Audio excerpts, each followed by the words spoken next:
오늘 우리에게 주시는 말씀은 누가복음 10장 38절에서 42절 말씀입니다.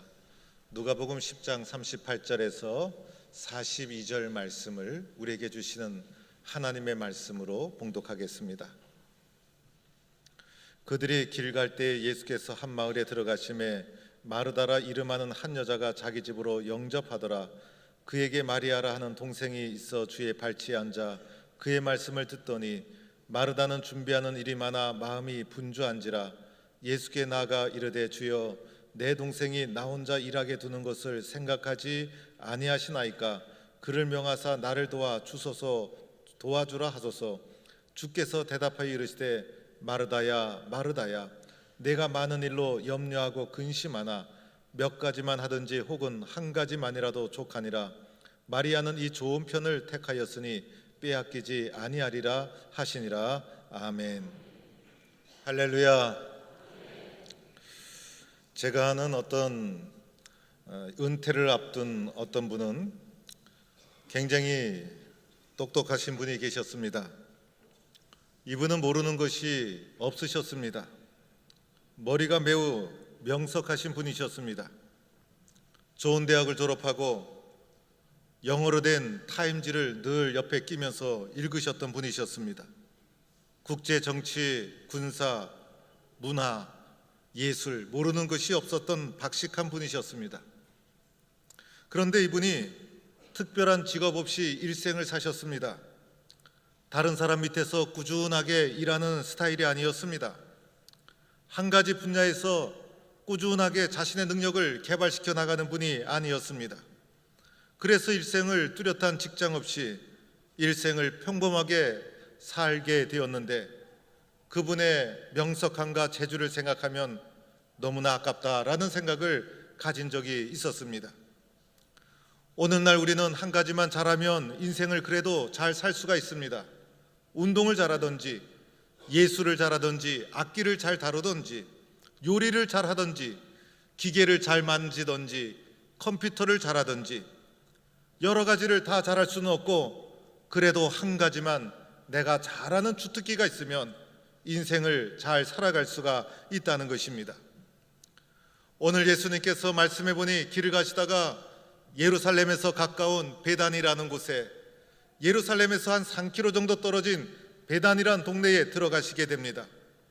그곳에 들어가시자 마르다라는 한 여인이 예수님을 영접하게 됩니다. 예수님을 자연스럽게 영접했고 예수님이 자연스럽게 이 집에 들어간 것으로 보아서 이미 잘 아는 분이었고, 요한복음에 보면 마르다의 가정을 예수님이 사랑하는 가정이다 이렇게 표현하고 있습니다.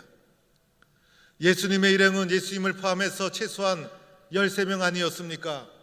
장정만 13명, 이 정도의 일행을 받아들인 것은 마르다의 가정이 그래도 부유한 편이었다 말할 수가 있는 것이고, 이 13명을 받아들여서 대접하는 일 좀처럼 쉬운 일이 아니죠.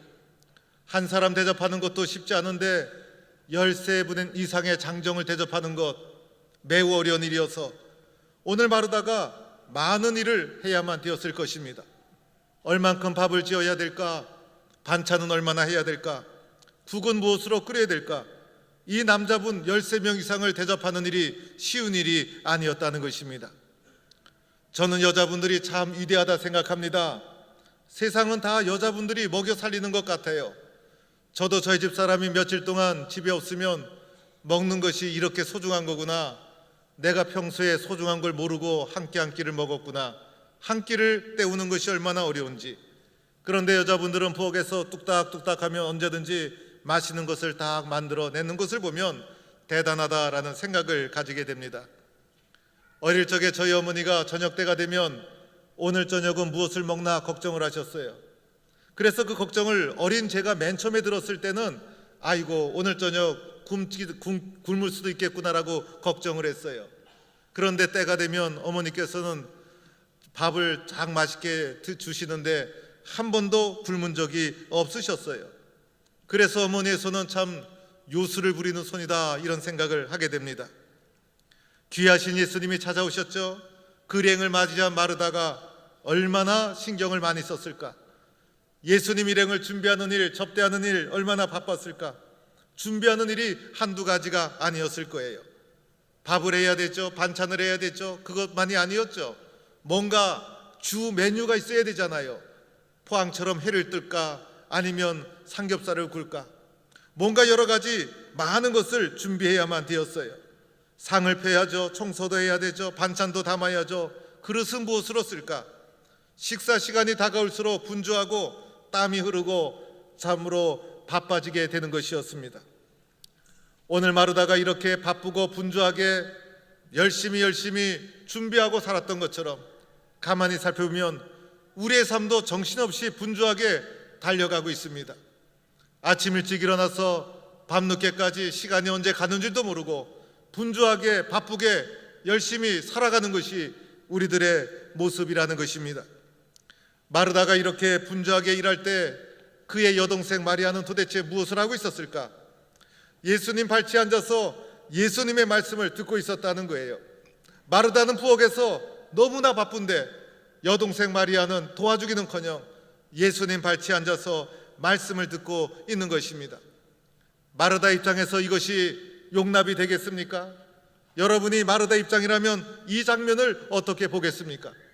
특히 여자분들 이 장면을 어떻게 이해하겠습니까? 마르다는 섭섭해지기 시작하죠. 그리고 나중에는 화가 나기 시작합니다. 마리아에게 여러 가지 시도를 보내고 도와달라 그러고 여러 가지 말도 하고 부르기도 하고 그랬지만은 마리아는 끔찍도 하지 않고 예수님 발치에 앉아서 계속해서 말씀을 듣는 것입니다. 마침내 참다 못해서 마르다가 예수님에게 말하기 시작합니다. 예수님, 내 동생이 나를 혼자 일하게 두는 것을 생각하지도 않습니까? 내 동생에게 명하여서 나를 도와주라 하십시오. 마르다가 마음속에 섭섭해서 심지어는 화가 나서 예수님께 항의조의 말을 하고 있는 것입니다. 이 섭섭한 마음이 심지어는 예수님에게도 섭섭함이 들어오고 말았던 것이죠. 오늘 우리들은 마르다의 입장을 충분히 이해합니다. 아마 우리 같았어도 그러지 않았을까? 그러자 예수님께서 마르다야 마르다야 부르시죠. 마르다야 마르다야 부드럽게 두 번에 걸쳐서 마르다를 부르십니다. 이렇게 따뜻하게 두 번씩 마르다야 마르다야 부르는 것은 예수님께서 마르다가 하는 일을 부정하지 않았다는 것입니다. 마르다가 정성을 다해서 얼마나 수고했는지, 마르다가 얼마나 열심히 섬겨주었는지, 마르다의 수고와 정성을 예수님은 다 인정하시고 받아주고 있다는 것이에요. 마르다가 한 것을 잘못했다고 말할 수가 없죠. 마르다가 한 것은 얼마나 소중한 일이었습니까? 오늘도 육신을 위해서 수고하고 그리고 교회를 위해서 봉사하고 믿음을 길을 가면서 여러 가지 수고하는 손길들이 우리 교회 속에서도 있지 않습니까? 교회를 봉사하다 보면 힘들게 봉사하는 분들 많지 않습니까? 저에게 특별히 곳곳에서 구석구석에서 많은 분들이 봉사하고 있는 거예요. 그런데 예수님은 이 모든 봉사를 충분히 이해하시고 칭찬하시고 격려하시고 받아주시고 있다는 거예요. 그러면서 마르다에게 계속 말씀하시죠. 마르다야 마르다야, 내가 많은 일로 염려하고 근심하나 몇 가지만 하든지 혹은 한 가지만이라도 족하니라. 오늘 이 말씀은 이런 뜻입니다. 마르다야, 너는 많은 일로 염려하고 들떠 있구나. 그러나 필요한 일은 한 가지뿐이다. 필요한 것은 한 가지뿐이다. 한 가지만 잘하면 된다. 가장 중요한 한 가지, 가장 소중한 한 가지, 한 가지만 잘하면 되느니라. 이것이 예수님의 말씀입니다. 여러분, 오늘 마르다의 문제가 무엇입니까? 마르다의 상황을 표현해 준 말씀이 오늘 40절에 나와 있죠. 준비하는 일이 많아 분주하니라. 준비하는 일이 많아 분주한 것이 마르다의 상황이었어요. 마르다는 얼마나 일을 많이 했는지, 얼마나 많은 일에 분주했는지, 그 분주한 일이 마르다의 마음을 불안하게 해주고 마르다의 마음을 편하게 만들어주지 못했다는 것입니다. 더 나아가 그 많은 일들이 마르다의 마음속에 염려와 근심을 가져왔어요. 오늘 41절 말씀해 보니 내가 많은 일로 염려하고 근심하니, 염려와 근심 속에 빠지고 말았다는 것입니다. 많은 일 때문에 평안이 온 것이 아니라 마음에 근심이 오고 염려가 오고 마음이 불안해지고 그리고 근심하고 분주함이 그의 마음을 평안하게 만들어주지 못했다는 것입니다. 이렇게 염려하고 근심하는 것, 주님이 원하는 삶의 모습이 아니죠. 주님이 나에게 원하는 삶의 모습이 아니더라는 것입니다. 내가 이렇게 살아서는 안 된다는 것입니다. 이렇게 분주해서 염려하고 근심에 빠지는 삶, 주님이 기뻐하는 삶의 모습이 아니더라는 것입니다. 우리들은요, 너무 바쁘게 살지 말아야 돼요. 바쁘게 살다 보면 그 바쁜 것이 내 삶을 염려와 근심 속에 빠져들게 하고, 그로 인해서 주님을 잊어버리게 만들어주고 주님이 원하는 삶의 모습이 아니라는 것이에요. 그러면 마리아의 삶의 모습은 어떠했을까?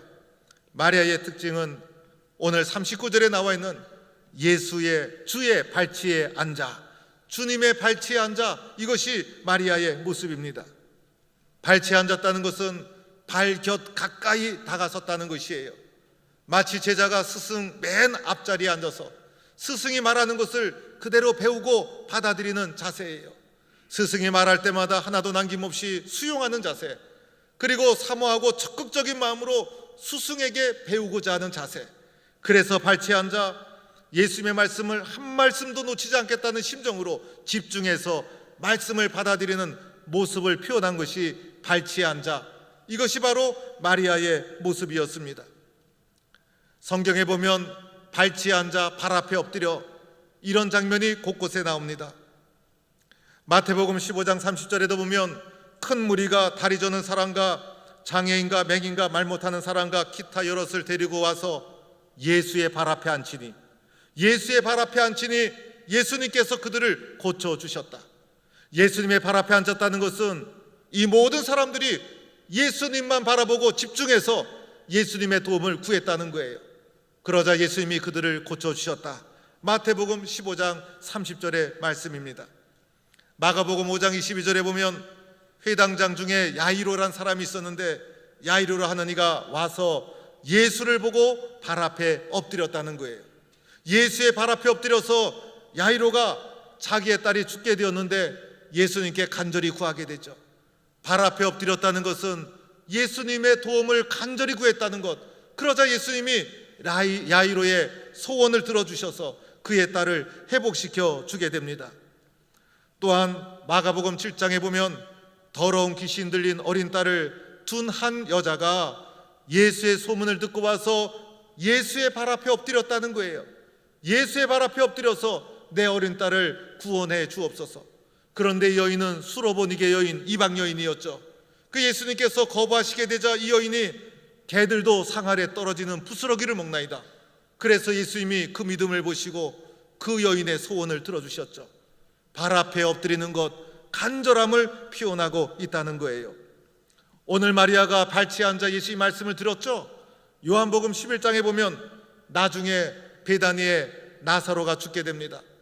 나사로가 죽게 되자 예수님께서 나사로가 죽은 후에 베다니에 오게 되죠. 예수님이 오셨다는 말을 듣고 이 마리아가 달려나갑니다. 달려나가서 예수님의 발 앞에 엎드리게 되죠. 예수님의 발 앞에 엎드려서 예수님, 여기 계셨더라면 내 오라비가 죽지 아니하였겠나이다. 주님이 여기 계셨더라면 내 오라비가 죽지 아니하였겠나이다 라고 하면서 주님을 향한 자신의 신앙의 고백을 하는 장면을 보게 됩니다. 그뿐이 아니죠. 누가복음 7장에 가보면 예수의 뒤로 가서 그 발 곁에 서서 울며 눈물로 그 발을 적시고 자기 머리털로 닦고 그 발에 입을 맞추고 향유를 부으니 마리아가 이렇게 했다는 거예요. 그래서 그 향기가 방 안에 가득하게 되고 예수님께서 그의 정성과 그의 헌신을 기쁘게 받아주는 장면을 보게 됩니다. 발 곁에 앉았다는 것, 예수님께 집중했다는 거예요. 발 곁에 앉았다는 것, 예수의 말씀을 집중해서 사모하는 마음으로 받아들였다는 것입니다. 오늘 예수님께서 말씀하신 중요한 한 가지, 예수님이 말씀하신 우리가 꼭 해야 될 중요한 한 가지는 세상에 그 어떤 일이 아니라는 것입니다. 바로 주님의 말씀을 듣는 것, 하나님의 말씀을 듣는 것, 그것이 세상의 그 어떤 것보다도 먼저 선택해야 될 가장 소중한 한 가지라는 것을 말해주고 있는 것입니다. 사랑하는 성도 여러분, 믿음 생활에서 가장 위험한 것은 말씀 없이, 그리고 신앙 없이 교회 일을 하는 거예요. 많은 일을 하되 말씀 없이 일하는 것 위험한 일이죠. 말씀 없이 많은 일을 하는 것은 위험한 일이 될 수가 있다는 것입니다. 말씀 없이 교회를 섬기고 말씀 없이 봉사하다 보면 내 욕심이 튀어나올 수가 있어요. 내 생각과 내 뜻이 옳다고만 생각하는 거예요. 그래서 내 뜻과 내 생각이 반영되지 않으면 속에서 화가 올라오게 되는 것이죠. 교회에 덕을 끼친다는 생각을 하지 못하게 돼요. 주님의 뜻보다도 내 명예, 내 욕심을 앞서게 되는 것이죠. 말씀 없이 봉사하다 보면 상처를 주게 되고 상처를 받게 되고 인상을 쓰고 언성을 높이고 심지어는 믿음을 저버리는 일까지 일어날 수가 있다는 것입니다. 그래서 말씀 없이 봉사하는 것, 말씀 없이 많은 일을 하는 것, 많은 일을 하더라도 한 가지 말씀이 없다면 그것은 위험한 일이 될 수 있다는 것이죠. 말씀이 없으면 어떻게 됩니까? 우리의 인생의 목적을 상실하게 되는 거예요. 말씀이 없으면 목적을 상실하게 되는 거예요. 목적 없는 열심 아무 소용없죠. 아무리 열심히 해도 목적이 없으면, 목적을 상실하면 아무 쓸모가 없게 되는 것입니다. 제가 서울에서 목회할 때의 일이었어요. 장례식이 있었는데 장지가 그때는 굴비로 유명한 영강 땅이었어요. 영강. 그래서 영강이 저는 어디에 붙은지도 잘 몰랐다가 그날 그냥 장례식 때문에 지도를 보고선 위치를 알게 되었어요. 새벽 4시에 장례 예식을 서울에서 병원에서 치르고 이제 전라도 영강 땅으로 가야 됩니다. 그런데 4시에 출발하니 잠을 제대로 잤겠습니까? 그 유족들도 잠을 제대로 못 자고 일가 친척들도 제대로 못 자고, 그런데 그날 예식이 끝나고 이제 선도차가 있지 않습니까? 까만 차에다 리본을 탁 달고 그다음에 운전수 옆에 이제 영정을 든 우리 손주가, 장손이 영정을 들고 앉고, 저를 갖다가 그래도 집내자라고 선도차 뒷자리에 저를 모셨어요. 그리고 운전하시는 분이 연세가 좀 있으신 친척분인데 그분이 장례식 내내 있느라고 좀 피곤해 보였는데 좀 불안하긴 불안했어요. 그런데 자기가 그쪽 출신이라고 지리를 잘한다고 아주 큰 소리를 치면서 그분이 운전하게 되었어요. 그 당시는 내비게이션도 없었잖아요. 그래서 차가 쭉 출발하게 되었어요. 한참 가다가 저도 깜빡 졸았어요. 눈을 떠보니 대전을 지나 김천을 가고 있는 거예요. 아니, 호남선을 가야 되는데 장례차가 웬 김천을 달리나. 그래서 뒤를 돌아봤더니 따라와야 될 그 영구차가 없는 거예요. 따라가다가 선도차는 경부선을 타고 영구차는 그 경부선을 따라갈 수 없으니까 그냥 호남선을 타고 그냥 가가지고 나중에는 돌아서 따라가느라고 아주 소동이 일어났던 적이 있었습니다. 그분이 열심히 달렸죠. 열심히. 그러나 목적을 잊어버리고 열심히 달려가면 그 열심이 아무 소용이 없더라는 것입니다. 교회에서 봉사하고 섬겨도 목적이 있죠. 주님의 영광을 위해서, 나의 섬김을 통해서 주님의 사랑이 드러나고, 나의 섬김을 통해서 하나님이 살아계시구나, 예수님이 역사하시는구나, 이것이 드러나야 하는데 이 목적을 잃어버리면 어떻게 됩니까? 열매가 없게 되는 것이에요. 그래서 나를 낮추고 주님을 높이고, 나를 내리고 교회를 높이고 교회를 섬기는 원칙이 되어야 하는 거예요. 교회를 섬기면서도 다른 사람은 자꾸 칭찬해 주어야 되는 거예요. 다른 사람은 자꾸 칭찬해 주고 내가 나를 칭찬해서는 안 되는 것이죠. 나를 드러내지 말고 나는 다른 사람을 칭찬하되 나 자신은 다른 사람에게 인정받고 박수받을 생각은 하지 말아야 돼요. 내가 박수받을 생각을 하게 되면 분명히 상처를 받게 되는 것이죠. 그리고 내가 했다는 생각, 내가 공을 세웠다는 생각이 들어오면요, 겸손히 주님 앞에 나의 모습을 내려놓고 회개해야 되는 거예요. 그래야 우리가 본질을 회복하고 목적을 다시 붙잡을 수가 있는 거예요. 내가 오늘도 분주하게 열심히 일하는 것, 나만을 위해서, 나만 잘 살기 위해서 우리가 열심히 산다면 그거 초라한 목적 아닙니까? 더 큰 목적을 발견해서 그리고 그 목적에 헌신하는 자가 되어야 하는데 말씀이 없으면 목적을 잃어버리고 만나는 것입니다. 오늘 예수님께서 마르다의 가정에 찾아오신 것 한 끼 식사하기 오신 것이 아니었죠. 말씀을 전하기 위해서. 예수님이 우리에게 찾아오신 것 육신의 삶을 위해서가 아니죠. 우리의 인생을 변화시키기 위해서, 우리의 마음속에 말씀을 주시기 위해서 예수님이 우리에게 찾아오셨다는 것입니다. 오늘 이 말씀은 우리의 인생에서 가장 중요한 것이 무엇인가? 우리에게 가장 중요한 한 가지, 그게 무엇인가? 이것을 우리에게 묻고 있다는 것입니다. 마리아처럼 이 한 가지를 빼앗기지 말고 선택하는 성도가 될 수 있기를 축원합니다. 말씀이 없으면 또 한 가지 일어나는 일이 있죠. 염려와 근심 속에 빠져들어가고 만다는 거예요. 오늘 마르다가 그러했습니다. 마음이 분주하고 일이 많아지고 그러다 보니 결국은 염려와 근심 속에 빠져들고 말았던 것이죠. 세상의 많은 일이 나를 행복하게 해주지 못합니다. 세상의 많은 일이 나를 구원해 주는 것이 아니더라는 것이에요. 세상의 일이 나로 하여금 성취감도 주고 그리고 나름대로 삶을 살아갈 수 있는 동력을 제공해 주기는 하지만은 우리가 세상의 많은 일 속에만 빠져 있다 보면 염려와 근심으로부터 벗어날 수가 없는 것이고 행복해질 수가 없는 것이고 인생의 의미를 찾을 수도 없게 된다는 것입니다. 발치에 앉아서 예수의 말씀을 받아들였던 마리아처럼 내 인생의 가장 중요한 것은 하나님의 말씀을 받는 것입니다. 이 말씀이 내 마음속에 심겨지지 않으면 나는 염려와 근심으로부터 벗어날 수 없습니다. 이런 말씀을 사모하는 자가 되어야 한다는 것을 우리에게 말해주고 있다는 것입니다. 사랑하는 성도 여러분, 이렇게 말씀의 소중함을 깨달은 우리들 어떻게 해야 될까요?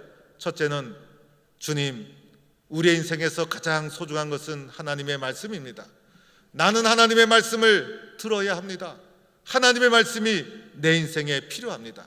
하나님의 말씀의 소중함을 인정하고 갈급해하는 마음을 가져야 합니다. 말씀에 대한 갈급함, 영적인 갈급함, 나의 삶 속에 하나님의 말씀이 들어와야 나도 인생의 목적을 발견하고 하나님 앞에 쓰여질 수 있습니다. 말씀을 갈급해하는 소중함을 인정하고 갈급해하는 마음을 가져야 한다는 것입니다. 두 번째는 말씀을 듣는 기회를 놓치지 말아야 돼요. 신앙의 길을 걸어가면서 말씀을 듣는 일이라면 놓치지 말고 말씀을 듣는 기회라면 예수님 발치에 앉아 그 말씀을 사모하는 심령으로 받아들였던 마리아처럼 경청하는 기회 그리고 듣는 기회 놓치지 말아야 되는 거예요. 말씀을 듣는 가장 기본적인 자리가 예배의 자리죠. 그래서 예배 시간엔 좀 일찍 오셔서 기도로 마음을 좀 다스리고 말씀을 들을 수 있는 마음을 준비하시고 찬송을 드릴 때도 힘차게 사모하는 마음으로 찬송을 드리고 말씀을 들을 때도 경청하고 마음속에 받아들이고 그래서 이 마음속에 말씀이 많이 담겨질 수 있도록 마음속에 말씀이 많이 거할 수 있도록 우리가 말씀을 듣는 기회를 놓치지 말아야 된다는 거예요. 말씀이 내 마음속에 많이 들어오는 것이 곧 믿음의 길인 거예요. 믿음이 좋다는 것은 말씀이 내 마음속에 많이 들어왔다는 거예요.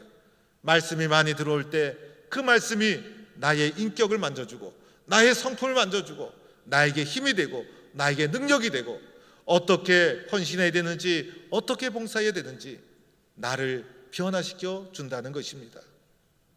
세 번째는 말씀을 듣는 이 좋은 것을 마리아처럼 선택하고 이것을 절대로 빼앗기지 말아야 한다는 것입니다. 우리의 마음은 시시때때로 얼마나 쉽게 변하는지 몰라요. 우리의 마음은 얼마나 시시때때로 변질되는지 몰라요. 처음 했던 다짐이 쉽게 녹아지고 처음 했던 헌신된 마음이 쉽게 변질되고 그러나 말씀을 듣는 이 소중한 마음을 절대로 빼앗기지 아니하리라. 나는 이것을 선택하고 이것을 빼앗기지 아니하리라. 내 마음은 절대로 변하지 아니하리라. 이런 결단과 다짐을 우리가 해야 된다는 것입니다. 우리는 한 가지만 잘하면 복된 인생을 살아갈 수 있습니다. 그것은 바로 하나님의 말씀 위에 내 인생을 세우는 것입니다. 말씀과 함께 신앙도 성장하고, 말씀과 함께 믿음도 성장하고, 말씀과 함께 봉사도 성장하고, 말씀과 함께 많은 열매가 맺혀지고, 이 소중한 말씀을 선택하는 일을 여러분께서 절대로 빼앗기지 말고, 말씀을 발치 앉아 들은 마리아처럼 이 소중한 한 가지에서 성공하는 성도가 될 수 있기를 주의 이름으로 축원합니다. 살아계신 하나님, 오늘 우리는 세상에서 바쁘고 많은 일 때문에 지치고 상하고 염려와 근심 가운데 빠져들 때가 있습니다. 발치에 앉아 예수님의 말씀을 전폭적으로 수용하고 받아들였던 마리아처럼 우리의 삶 속에 하나님의 말씀이 없다면 인생의 목적을 상실하고, 인생의 의미를 상실하고, 염려와 근심에서 벗어나지 못하는 삶을 살 수밖에 없습니다. 하나님, 말씀하여 주옵소서. 말씀을 사모하게 하여 주옵소서. 말씀을 믿게 하여 주옵소서. 말씀대로 순종하게 하여 주옵소서. 말씀이 나의 심령 속에 가득 차게 하여 주옵소서. 하나님의 말씀 위에 내 인생을 세워 주옵소서. 그리하여 많은 열매를 맺어가는 주님의 사람 되게 하여 주옵소서. 예수님의 이름으로 기도하옵나이다. 아멘.